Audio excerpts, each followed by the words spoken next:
Since Saturday, Sunday, and now it's Monday. And now these are the news stories that we have prepared for you this afternoon. President William Ruto on Monday today assented to the Finance Bill 2023 after lawmakers approved tax measures aimed at raising the 3.6 trillion shillings budget. Members of Parliament last week passed President Ruto's proposed Finance Bill 2023. The bill passed after third reading by the National Assembly Finance and National Planning Committee Chairman Kuria Kimani. This now means Kenyans will have to dig deeper into their pockets to fund Ruto's first budget as head of state. The bill was passed even as the opposition and the ruling party engaged in a heated debate over the proposals it contains. The bill had 87 proposed amendments, some of which were approved last Tuesday as the National Assembly debated them deep into the night.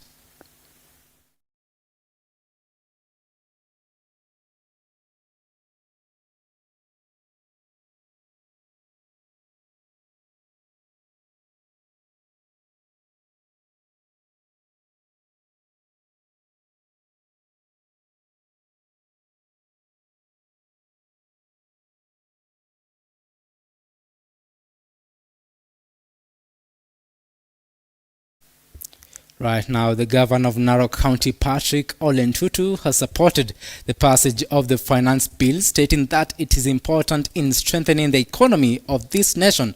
Residents of Ilimisigiyo in Kajiado Central have benefited from a well that will enable them to engage in farming and also benefit the livestock. The residents of this area have expressed that they have suffered for many years and therefore deserve to rejoice. During the project's launch, Joseph Olelenku, the minister, emphasized the need for training for those who will oversee the project to minimize damage. Rais akafanya nini? Na gavana wanataka pesa ya kwenda kufanya maendeleo. MPs wanataka pesa ya kufanya maendeleo. Wafanyikazi wa serikali wanataka kulipwa pesa ya mshahara. Na hakuna kitu, iko zero. Zile madeni ya serikali nyingine imechukua. Sasa ilikuwa imefika wakati tulipe. Tungefanya nini? So mkisikia mambo ya taxes ati inasemekana wananchi wanachajua, hakuna kitu kama hiyo. Wacha wadosi kama mimi na wao ambao wako kwa hii red carpet tulipe hiyo taxes, lakini hakuna mama mboga ama nyinyi ambao mnalipa hiyo taxes ambayo mnasikia wana. Right now, Azimio la Umoja on Kenya Coalition now says it will seek direction on the way forward from the public on Tuesday. That's tomorrow. The coalition announced the consultative meeting with the people at the Kamukunji grounds will feature, among other issues, the government's rejection to reconsider some proposals in the now passed finance bill and VAT increment on petroleum products, which they said will push up the cost of living. And beginning next week, Tuesday, the day after tomorrow, we are starting a new conversation with the people. And that conversation is going to start at Kamkunji grounds on Tuesday. Wow. So all Kenyans from all walks of life are invited to come. All their cries about the punitive finance bill were ignored. It's now their turn to make a statement. And whatever the people decide that we do, we are going to do. Whatever they tell us on Tuesday to do going forward, we are going to do. And I want to challenge the government of the Republic of Kenya that one of the things that is happening, which is bringing destruction to our constitutional order, is the destruction of political parties. Poaching and destroying political parties is going to take people centuries back and interfere with the democratic process. Now, at least 4,000 St. John ambulance volunteers were fitted by President William Ruto on Monday morning. They were hosted at State House for a special Thanksgiving prayer and symbolic inspection parade. The ceremony, dubbed St. John Annual Inspection Parade, is held annually to commemorate St. John's Day. It brought together approximately 34,000 uniformed members of St. John from across the country, along with senior volunteers for a special prayer service and inspection parade. All our volunteer programs are based on community health care. Adult volunteer groups in the community, for instance, are always on call whenever an incident occurs within their jurisdiction.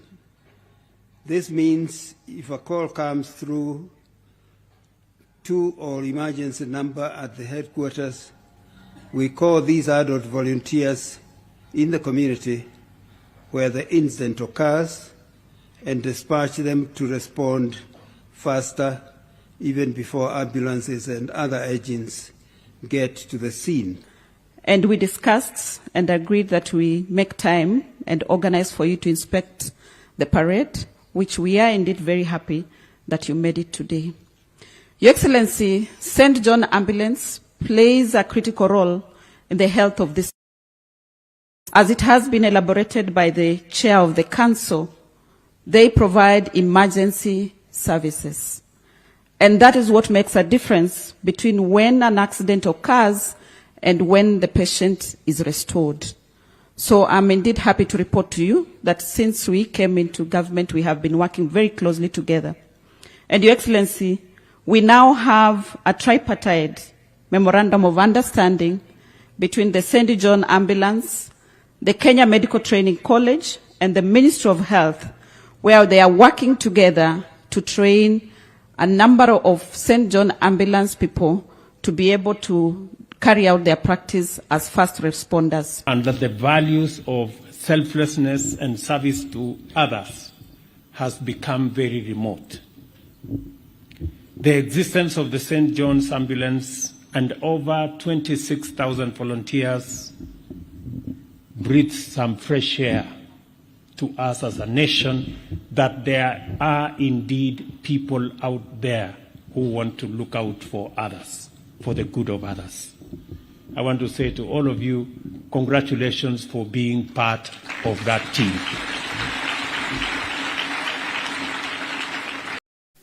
Right, that particular event took place earlier this morning. And now to a story of terror and discomfort. At least 5 men were beheaded and many houses torched in an Al-Shabaab attack in Salama and Juhudi villages in Kunumbi Division, Lamu County.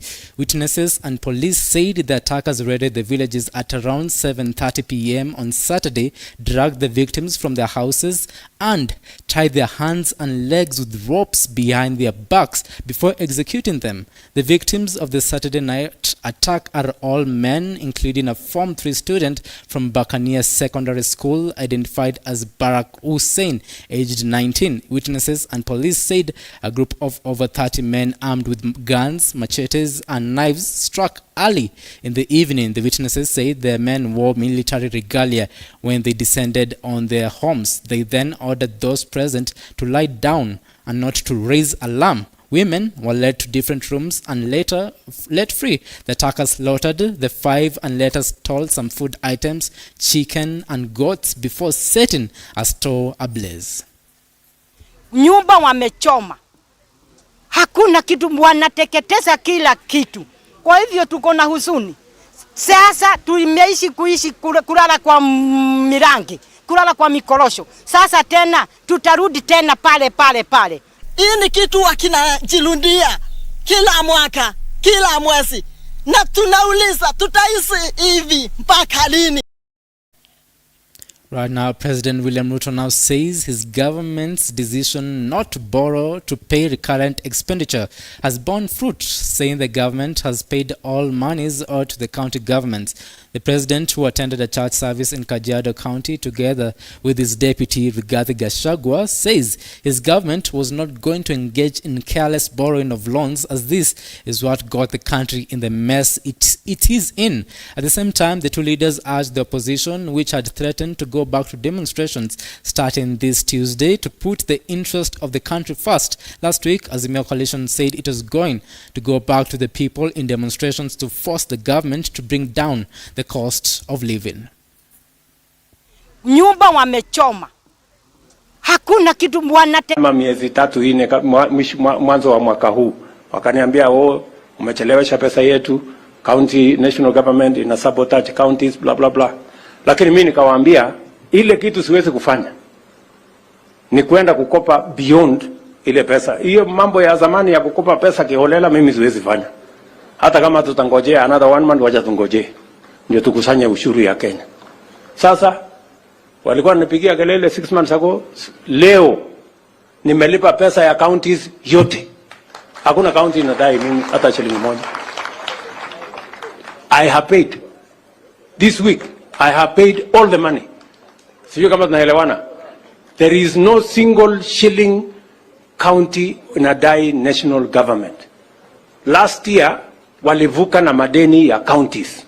This year nimesema sivuki na deni ya mtu yeyote. This week we have paid all the counties. Sasa muko na pesa kwa accounts zenu almost 110 billion muko naye. Sasa endeleeni sasa kupanga mambo ya wananchi. Msiniulize pesa. Ama namna gani? Sijui kama tunaelewana.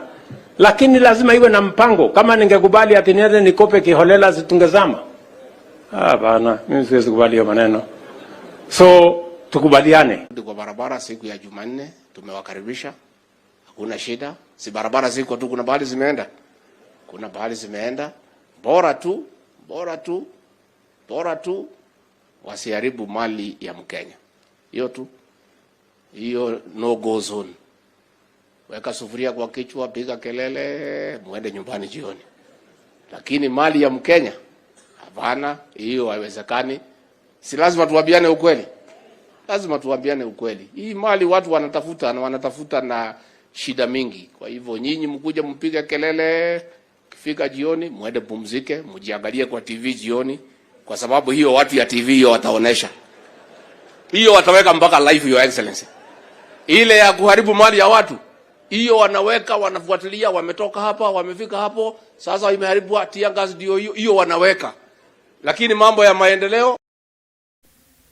Now, out from another story, Deputy President Rigathi Gachagua now says the Kenyan media gave the climate change conference in France a wide berth, despite the president receiving praise from the rest of the world for his bold and precise presentation. Ruto accused the global financial system, IMF and World Bank, of being tools being used by the Western world to keep Africa down. And now, here is the story.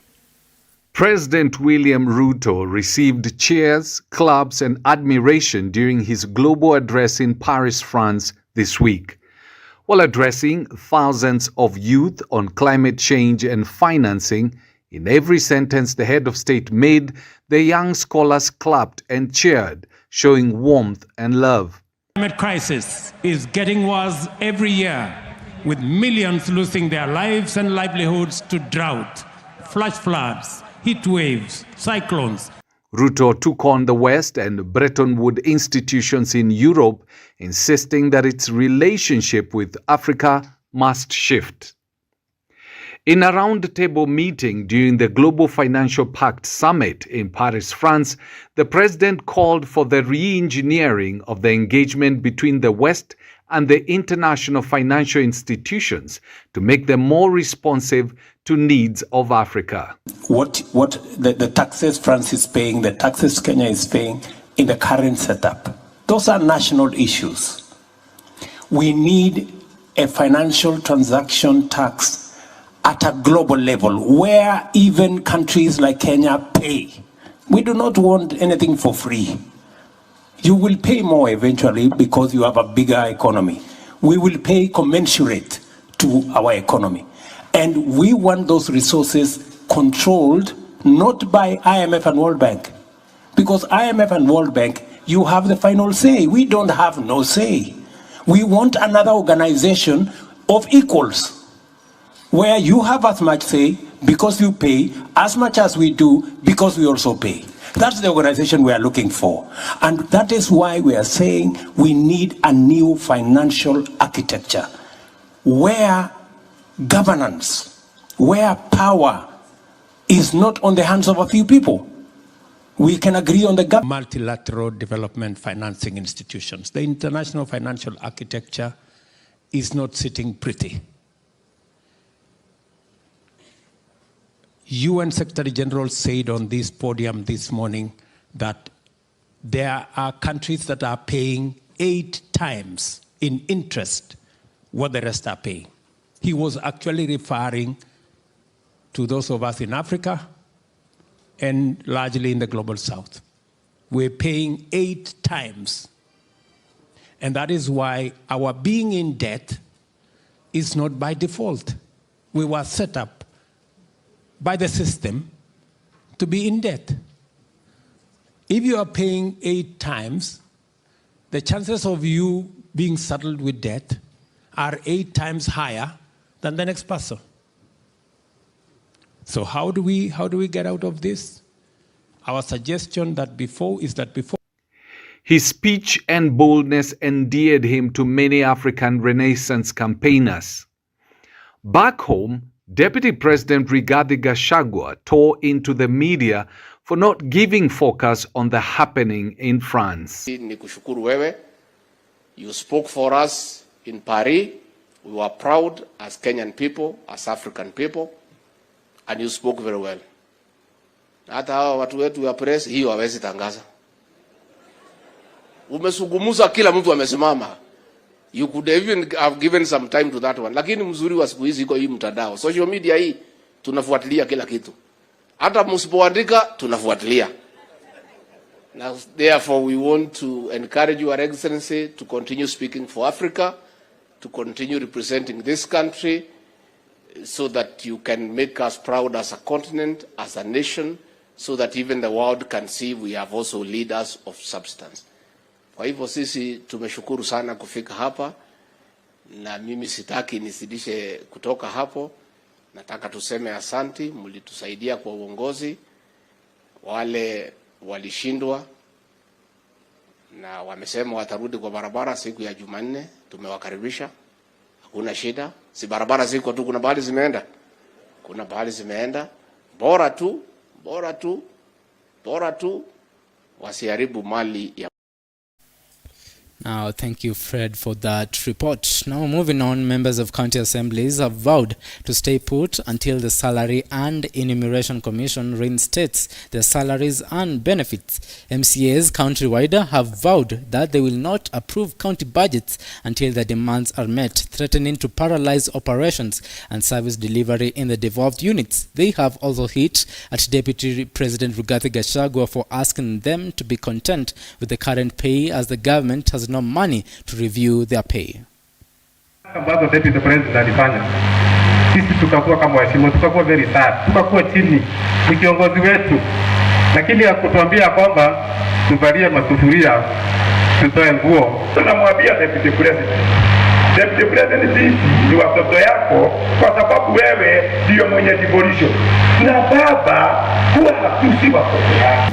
Tusingetamani mtu kama ulikuwa unapata mshahara wako ya ngiri 20, eti kesho unakuta imefika 10.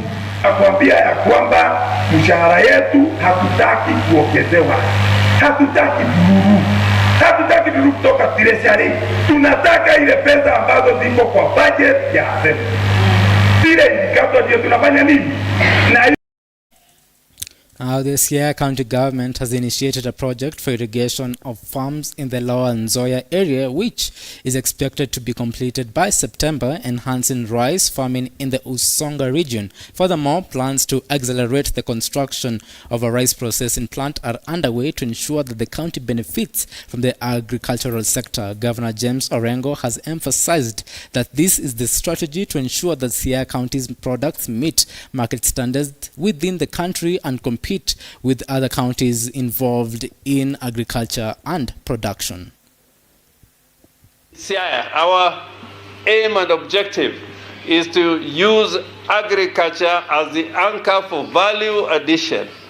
We want to see products of Siaya in the Kenyan market and in the international market.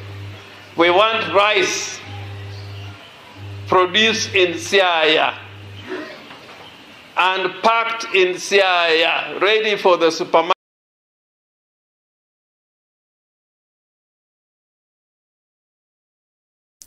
Right now, yesterday it was World Vitiligo Day, and it is estimated that more than 1 million people live with vitiligo in the country.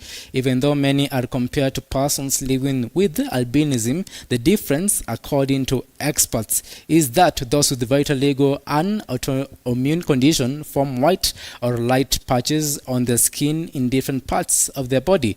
The World Vitiligo Day was marked with rising calls for the government to subsidize the cost of medication for persons living with the condition. Persons living with the vitiligo also decried the continued discrimination that denies them equal opportunities. I've been left even pregnant with my kid just because of how I look. I even contemplated suicide several times. I really felt bad, and my self-esteem. They cannot treat me from outside. Ati hivi tu ati dawa kupaka or whatever. Lazima niangaliwe ndani, maybe my heart has a problem, my liver, my... Get such a patient, we ask them if at all there is a genetic, there's somebody like in the family who've had the vitiligo before. So when you don't start medication, there are chances of the patch appearing in another place. Right, and now allow us to take a short break, but don't go far. We will be right back with the sports news.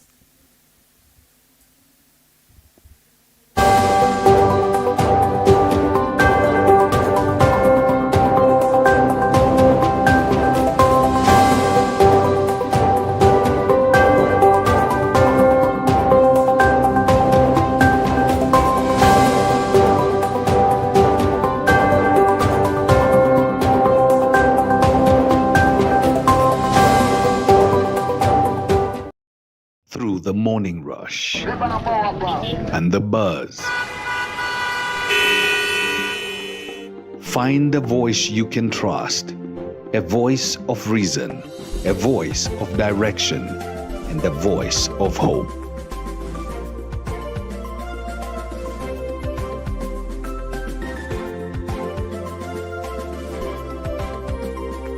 Good morning. Welcome to the Morning Live. I'm Cynthia Nanjala. And I'm Samia Dika. Rise and shine, folks. We hope you are ready for an energizing start to your day. Absolutely. We are here to bring you the latest headlines and trending news stories from the world of politics, business and finance, health and lifestyle, agriculture and sports. So grab your coffee, sit back and get ready for a fantastic morning of engaging discussions and news segments. Join us through our social media handles, #The Morning Live. This is Morning Live, exclusively on EBN TV.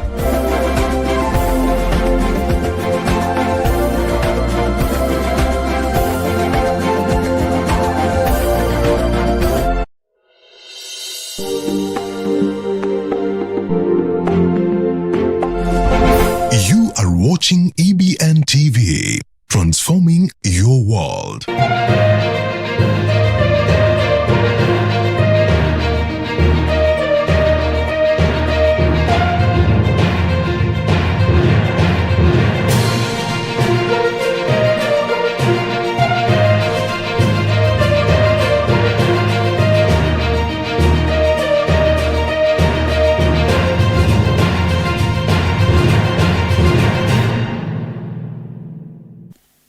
Right, welcome back. Let's dive straight into the sports news. Gor Mahia on Sunday won the 2022-2023 Football Kenya Federation Premier League title after coming from behind to thrash Nairobi City Stars 4-1 in the season finale match played at Kasarani Stadium. Gor headed to the match with Simba wa Nairobi in need of 3 points to be sure of reclaiming the title from defending champions Tusker, who were 1 point behind them. Tusker saw off already relegated Viega Bullets 4-0 in Mumias.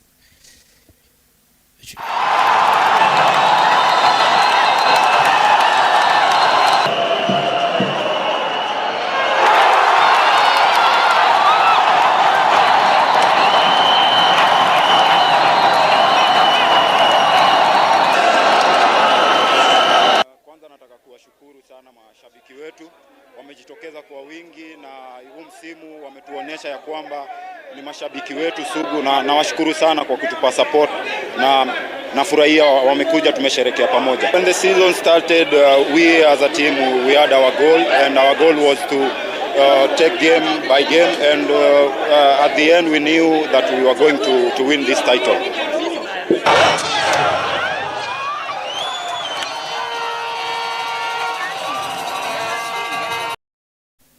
Right, congratulations to Gor Mahia. Now straight to another news making headlines. Sebastian Ogier defied teammate Kale Rovanpera's charge to head home a dream 1-2-3-4 finish for Toyota Gazoo Racing on a spectacular final day at Safari Rally Kenya. Ogier recorded his third victory from just 5 starts so far this season, but his rally very nearly unraveled in Sunday's second special stage when a patch of Kenya's infamous fish sent his Yaris car wide on a right-hand bend. The Frenchman, fighting hard to recover time, lost to Rovanpera in the rocky opener, clipped a tree and ripped off his car's entire rear tailgate. Amazingly, winning the stage and making all the time back, he then patched the gap using a bin liner to keep dust at bay in Hell's Gate 1.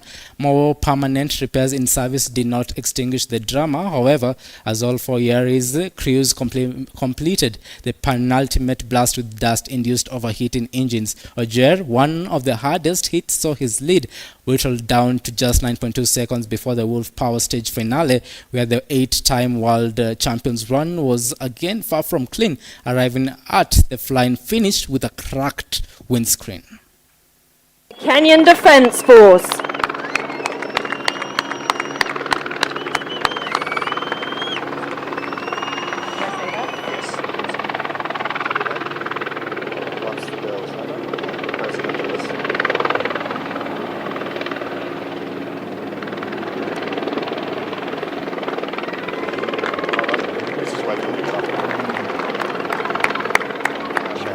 Now, and it's time to celebrate!